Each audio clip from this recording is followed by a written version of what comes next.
Sri K. Ram Mohan Naidu ji. Thank you, Honorable Chairman, sir, for giving me the opportunity to participate in this important debate. Sir, according to the Comprehensive National Survey on the Extent and Pattern of Substance Use in India 2018, 14.6% consume alcohol, 2.8% consume cannabis, and 2.1% resort to opiates. In a country with a population of more than 130 crore people, these numbers should worry all of us who are present here. In fact, 1.58 crore children aged between 10 to 17 years are addicted to substances in the country, sir. The number of alcohol consumers aged in this group amounts to 30 lakhs, while cannabis users in the same group amounts to 20 lakhs, sir. And we can safely say that these numbers are underreported and the actual numbers would be even more. These are Indians who are legally and, more importantly, emotionally classified as children, sir. This is a problem because the maturing brain in adolescents is particularly more vulnerable to the acute use of drugs, and drug use during adolescence increases the chances of substance use disorder later in their life.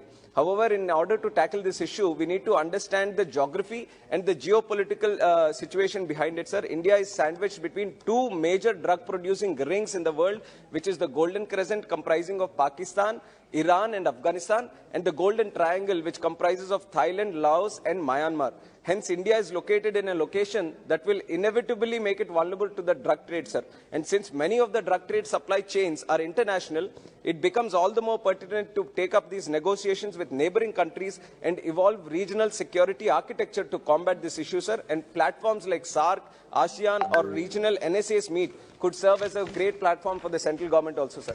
And drug abuse also impacts families economically and impoverish them, while making their generations more likely to be in the poverty. And according to a paper by the National Institute on Drug Abuse, weekly expenditure on drugs amount to $13, and the total expenditure ranged between $250 to $25,000, sir. This is a huge amount for a country like India, sir. And there is also a liquor connection to drugs. In the name of banning liquor, what really happens in most cases, we have also been observing, is that the state governments take over the liquor business. Underground liquor mafia and black markets with spurious liquor start to flourish. So instead of leading to reduction in addiction, it leads to an increase in deaths due to consumption of spurious liquor, sir. And some of those who are trying to avoid this adulterated liquor will shift to other alternatives like drugs to sustain their addiction. Sir, in 2020, the NCRB reported almost 60,000 cases under the National Drugs and Psychotropic Substances Act 1985,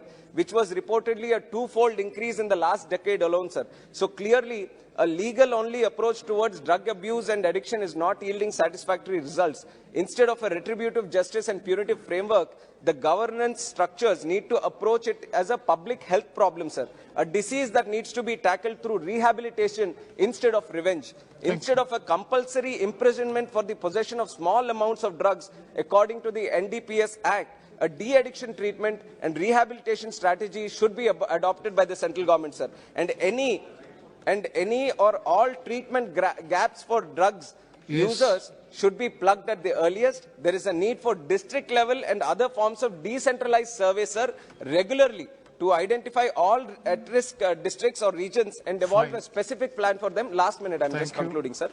In the last 5 years alone, under the National Action Plan for Drug Demand Reduction, 2,85,559 persons have availed assistance under this plan in 2021-22 alone, sir. While we acknowledge the presence of schemes such as Nasha Mukt Abhiyan in 272 districts, more needs to be done. As mentioned earlier, a psychosocial approach to the issue will help us get rid of the issue. In Portugal, I want to take this example, sir. The government decriminalized drug-related offences and instead started treating it as a public health issue, sir. Since the inception of this strategy, the drug-related offences have come down from 14,000 to 6,000, attesting to its effectiveness, sir. Last sentence. One important aspect of the problem, sir, is farming of ganja in the country. The farmers involved in the profession do so out of need for sustenance, sir. In order to wean those farmers off weed production, there needs to be a targeted strategy at providing alternate sources of income, which will help curb the drug menace, sir. And last point, I urge the government to take necessary steps. And on behalf of PDP, we stand with the central government to make India a drug-free country, sir.